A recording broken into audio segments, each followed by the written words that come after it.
Esta videoaula é um oferecimento da camutshop.com.br, o seu guia de compras na internet. Na Camut Shop você tem acesso a dezenas de cupons de descontos para as principais lojas e marcas da internet.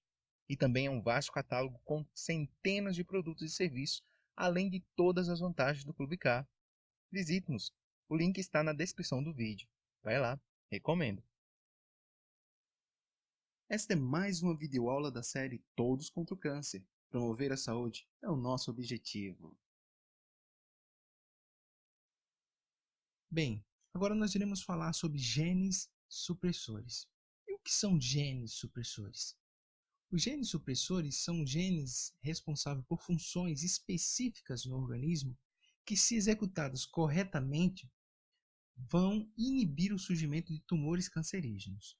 No entanto, quando algum desses genes sofre vamos dizer assim, um dano, são danificados, eles podem ter as suas funções comprometidas e, diante disso, pode acontecer ou ocorrer o surgimento de um determinado tumor cancerígeno, que é como vimos no exemplo do gene P53, que é um gene supressor. Quando ele sofre uma alteração em sua estrutura, as suas funções são afetadas e isso pode contribuir direta ou indiretamente para o surgimento de um tumor cancerígeno. E agora nós iremos conhecer outros genes supressores, suas funções e a sua participação e suas participações direta ou indiretamente no surgimento de alguns tipos de câncer. Então vamos lá. Bem, começando pelo gene APC, que tem papel fundamental nas seguintes funções: divisão celular, migração celular, adesão celular e apoptose. Quando ocorre danos nesse gene, pode ocorrer o surgimento de câncer coloretal devido à polipose familiar. Continuando, os próximos são os genes BRCA1 e o BRCA2, responsáveis pelas seguintes funções: reparo de quebras da dupla fita do DNA, ou seja, quando o DNA ele é quebrado, isso pode acontecer. Esses genes ele tem a função de reparar, de corrigir, de consertar, essas fitas. Também são responsáveis pelo processo de divisão celular e de apoptose, assim como o gene P53, eles também são responsáveis pela indução da morte da célula, ok? Danos nesses genes podem acarretar o surgimento de câncer de mama e ovário. Continuando, nós vamos falar agora do gene CDKN2A, também conhecido como INC4A. Ele é responsável pelo processo de divisão celular e apoptose, e danos provocados neste gene podem resultar no surgimento de melanomas. Os próximos da lista são os genes MLH1, MSH2 e o MSH6, que são responsáveis por processos de reparo de pareamentos errados do DNA. São responsáveis também pela regulação do ciclo celular, e danos em alguns desses genes podem contribuir para o surgimento de câncer coloretal sem polipose. Na sequência, nós temos os genes NF1 e NF2, que são responsáveis pelos processos de transdução de sinal mediada por RAS, que é um outro gene, ok? Também pelo processo de diferenciação celular, pelo processo de divisão celular, e danos em alguns desses genes podem contribuir para o surgimento de tumores em nervos, inclusive tumores cerebrais, ok? Ou no cérebro. Temos também um gene muito famoso, que é o RB1, que está presente, ou seja, é responsável também, tem um papel muito importante no processo de divisão celular, no processo de replicação do DNA, no processo de apoptose. E danos nesse gene pode contribuir para o surgimento de retinoblastomas. Temos também o gene TP53, que está presente no processo de divisão celular, de reparo do DNA e apoptose. E falhas ou danos nesse gene pode contribuir para o surgimento da síndrome Li-Fraumeni, que é o surgimento de tumores cerebrais, sarcomas e também leucemia. Continuando com o gene VHL, que é responsável pelo processo de diferenciação celular, divisão celular, apoptose e resposta ao estresse celular. Danos nesse gene pode provocar ou contribuir para o surgimento de câncer renal, ou seja, câncer do rim. Continuando, agora falando dos genes WT1 e o WT2, que exercem papéis importantes no processo de divisão celular, regulação da transcrição e alterações ou danos nesses genes podem contribuir para o surgimento de tumor de Ewens, que são nefroblastomas. Além desses genes que eu acabei de citar, existem outros, né? Temos o caso do HMSH1, que é responsável pelo surgimento do câncer coloretal, do Carrais, que tem uma relação com o surgimento de câncer de mama, do RAIS, que também tem uma relação com o surgimento do câncer de bexiga, o TP53, que é responsável por surgimento de tumores em múltiplos tecidos, e do gene XP, que é responsável pelo surgimento de carcinomas e melanomas. Bom, agora nós iremos conhecer os fatores de riscos que podem contribuir direta ou indiretamente para o surgimento de algum tipo de câncer, ou de diferentes tipos de câncer, beleza? Bem, esses fatores eles são classificados em fatores ambientais, profissionais e também aos fatores que estão ligados ao estilo de vida que muitas pessoas vivem. Quero também deixar bem claro que, independentemente da classe de câncer, seja ele genético ou epigenético, esses fatores de riscos estão intimamente ligados a essas classes. Se você nasce já com um gene defeituoso, você já nasce com aquela predisposição ao câncer, isso não quer dizer que você irá desenvolver câncer. No entanto, se você, de alguma forma, ativar aquele gene, se aquele gene ele sair, vamos dizer assim, do processo de hibernação, vamos utilizar esse termo aqui, embora não seja o mais viável, mas só para a linguagem ficar mais clara, mais perceptível, você irá desenvolver o câncer. É preciso que você ative, é preciso que você aperte o botão power, é preciso que você acione o gatilho daquele gene defeituoso para que ele possa contribuir para o surgimento de um câncer, né? No caso do câncer epigenético, as regras são as mesmas. Exposição e ativação, ok? Ou seja, no caso não seria ativação, perdão. Seria o dano, né? O dano provocado. Mas tudo depende da exposição ao agente cancerígeno. Então vamos começar agora falando dos fatores de riscos ambientais. E o primeiro deles é a poluição industrial. O segundo, poluição veicular. O terceiro, poluição ambiental. E o quarto é a exposição excessiva à radiação solar, também a outras formas de radiação que eu vou definir aqui como radiação artificial, ok?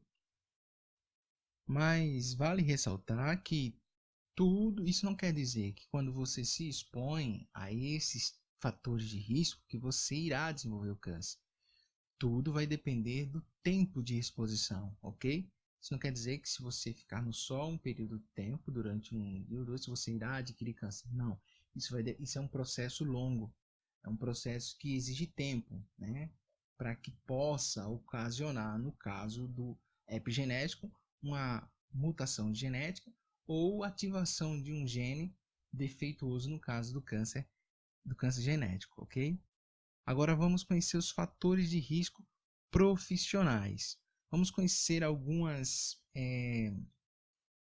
tipos de indústrias onde os seus trabalhadores, os seus colaboradores podem, ou seja, correm risco, né, de adquirir algum tipo de câncer pela exposição às substâncias utilizadas nela.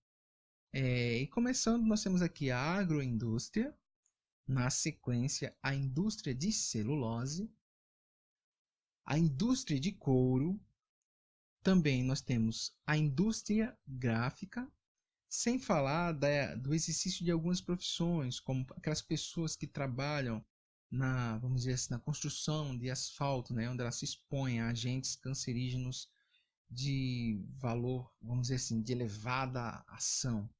Também frentistas que estão ali trabalhando diretamente no processo de abastecimento de veículos, né, com combustível, e outros profissionais que trabalham na área também, né? Sem falar daquelas pessoas que trabalham naquelas cabines de cobrança de pedágio, né? Estão ali expostos a um conjunto de substâncias expelida pelos escapes dos carros que passam ali constantemente. E também profissionais que trabalham com limpeza de chaminés. Aqui no Brasil não é algo muito comum, mas em outros países essa é uma profissão bem comum. E falando agora dos fatores relacionados ao estilo de vida, como o alcoolismo, como o tabagismo, a alimentação e o uso, a utilização de produtos industrializados.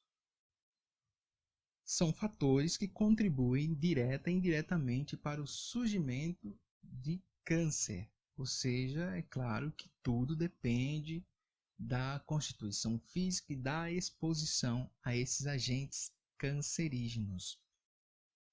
E falando em agentes cancerígenos, nós iremos agora conhecer algumas causas do câncer, né? Causas relacionadas, fatores causadores do câncer, como são, no caso, agora nós iremos falar dos agentes cancerígenos. Bem, o que são agentes cancerígenos? Como o próprio nome diz, agentes cancerígenos são substâncias que podem contribuir para o surgimento de um câncer. E esses agentes eles podem ser divididos em 3 classes: físicos, químicos e biológicos. Os físicos no organismo eles agem na forma de radicais livres, assim como os químicos. Já no caso dos biológicos, nós temos os vírus e bactérias, que podem contribuir sim para o surgimento de tumores cancerígenos. Bem, ainda falando de agentes cancerígenos, o agente cancerígeno por si só, ele não causa o câncer.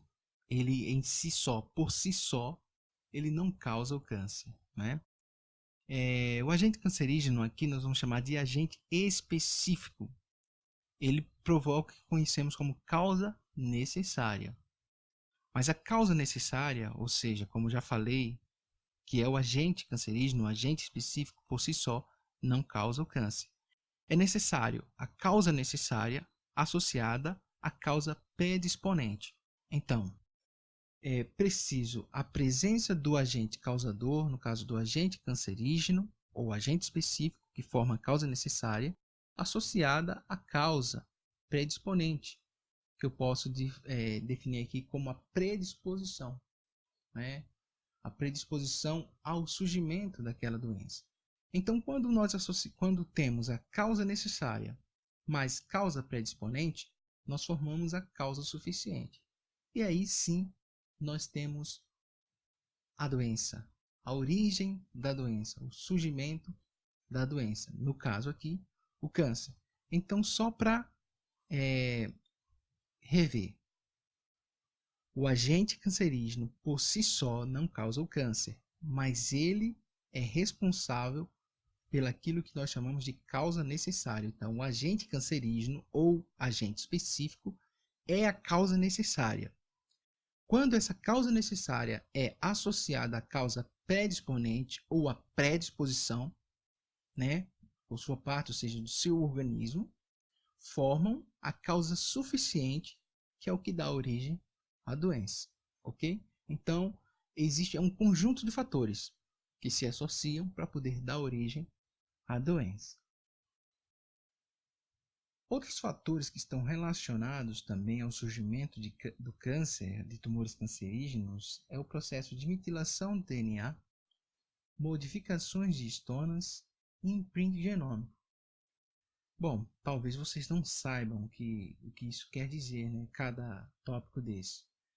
Bom, eu não vou entrar em detalhes sobre cada um desses tópicos porque exige muito tempo, mas eu vou preparar vídeos exclusivos, com esses tópicos para vocês entenderem o que é metilação do DNA, o que são modificações de histonas e o que é um imprint genômico e como eles, de certa forma, podem contribuir para o surgimento de tumores cancerígenos, ok? Bem, para finalizar essa videoaula, nós iremos conhecer o cronograma de surgimento e evolução do câncer. E como vocês podem ver aqui na ilustração, nós temos o processo de prevenção da exposição, que representa o período onde você não está exposto, onde você não se expõe aos fatores de risco, aos agentes causadores da doença, ok? Isso ocorre dentro daquilo que chamamos de prevenção primária. No entanto, quando você, por alguma razão, seja ela profissional, ambiental ou hábitos do seu estilo de vida, passa a se expor aos fatores de risco, você tem ainda um período, como é que eu posso dizer, um período de tempo, né, para inibir essa exposição sem maiores danos, sem necessariamente você ter adquirido a doença. Então, o que eu estou querendo dizer? Você tem um período onde você não se expõe e de repente, por alguma razão, você começa a se expor a fatores de risco. Então, dentro desses fatores, desse período, você tem um tempo limite para retroceder, para evitar, para deixar de se expor. No entanto, quando isso não ocorre, dá-se início, biologicamente falando, à origem da doença, ou seja, ocorre o início biológico da doença, o surgimento do câncer. E tudo isso ocorre dentro daquilo que nós chamamos de prevenção primária. Iniciada a doença, a pessoa entra no processo de prevenção secundária. O que isso quer dizer? Isso quer dizer que nesta fase da doença é possível se identificar, se diagnosticar através de exames a existência da doença, no entanto, com a ausência de sintomas. Em outras palavras, essa fase da doença é possível, através de exames específicos, exames médicos específicos, identificar a existência da doença. Você pode descobrir que está com câncer, ou seja, a pessoa doente pode descobrir que está com câncer se fizer os exames preventivos, ou seja, preventivos não, os exames necessários. Então ela pode descobrir. No entanto, nesta fase, a doença ela não apresenta nenhum tipo de sintoma. Bem, se uma pessoa ela não tem o hábito de realizar exames de rotina, é aquele tipo de pessoa que só procura um apoio médico, um apoio profissional, quando sente alguma coisa, ela vai passar desapercebida nesse processo de prevenção secundária. E aí, quando ela começar a sentir os sintomas provenientes da doença, ela já vai estar no processo de prevenção terciária, que é uma fase muito delicada. Eu posso dizer que é uma fase perigosa. E muitas vezes, mesmo diante de alguns sintomas, algumas pessoas ainda evita, de certa forma, vamos dizer assim, buscar uma orientação médica. E quando realmente o caso chega numa situação quase, vamos dizer, quase que insuportável, essa pessoa ela busca, né, um apoio médico. E é aí que normalmente se detecta a doença em um estágio muito avançado, praticamente sem possibilidade de reversão. E quando isso ocorre, normalmente o resultado, na grande maioria dos casos, é a morte. Conclusão: o câncer é hoje a segunda maior causa de morte no mundo. Só em 2018 morreram mais de 9 milhões e 600 mil pessoas em todo o mundo. e foram registrados mais de 18 milhões de novos casos. Hoje, para se ter uma noção, para cada 11 pessoas que estão com câncer, apenas 2 possuem o diagnóstico. Isso significa que 9 pessoas nem sonham que estão com câncer. Isso se dá a parte mais, vamos dizer assim, perigosa da doença, que é o silêncio. O câncer é uma doença que surge e se desenvolve em silêncio. E que quando vem apresentar evidências da sua existência, ou algum sintoma, vamos dizer assim, já está em um estágio bem avançado. Que normalmente não cabe mais um tratamento reversível. Pode sim permitir um tratamento para controlar a doença, não para reverter a doença. E qual a melhor, vamos dizer assim, arma nessa luta aí? O que você tem que fazer? A melhor coisa que você tem que fazer para evitar é a prevenção. Hoje eu diria que a melhor arma contra o câncer é a prevenção. Evitar a exposição a fatores de risco e, sempre que possível, realizar exames, vamos dizer assim, preventivos. Hoje, essas são as melhores armas na prevenção contra o câncer. Então, eu recomendo a vocês que se cuidem, evitem a exposição e façam os exames.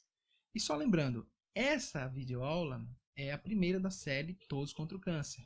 Virão outras, muitas outras. Eu vou estar abordando temas específicos sobre o câncer, como agentes cancerígenos, história e arqueologia do câncer, câncer em números, sistema imunológico e o câncer, enfim, muitos outros temas, muitas outras aulas dentro desse tema que é câncer. Então eu espero que você tenha gostado desse vídeo, ok? E aí, você gostou desta videoaula? Se sim, você pode baixar gratuitamente este e-book com o conteúdo desta videoaula e muito mais. O link está na descrição do vídeo. Fique à vontade. E para você que é inscrito do canal e nos acompanha em nossas redes sociais, se você ainda não solicitou o seu cupom Vale Curso, já pode solicitar. O curso do mês é o curso de fitoterapia profissional. E como tudo aqui em nosso canal, também é grátis. Solicite o seu cupom e se inscreva. O link está na descrição do vídeo. Corre lá! E para vocês amantes da boa saúde, a revista Green Escola da Saúde deste mês já está disponível para download. E assim como o nosso e-book também é grátis. O tema deste mês, como vocês podem ver na capa, é Superando o Diabetes. O link também está na descrição do vídeo. Repito, é grátis. Se você é novo por aqui, curte saúde e aprecia a temática do nosso canal, então se inscreve, mas não esquece de ativar o sininho de notificação para ser informado sobre novos conteúdos. E se você gostou do conteúdo dessa videoaula, então deixa aí o seu like, compartilhe em suas redes sociais e com seus amigos, mas não esquece de deixar aquele comentário para ajudar o canal. Muito obrigado, fique com Deus e até a próxima videoaula.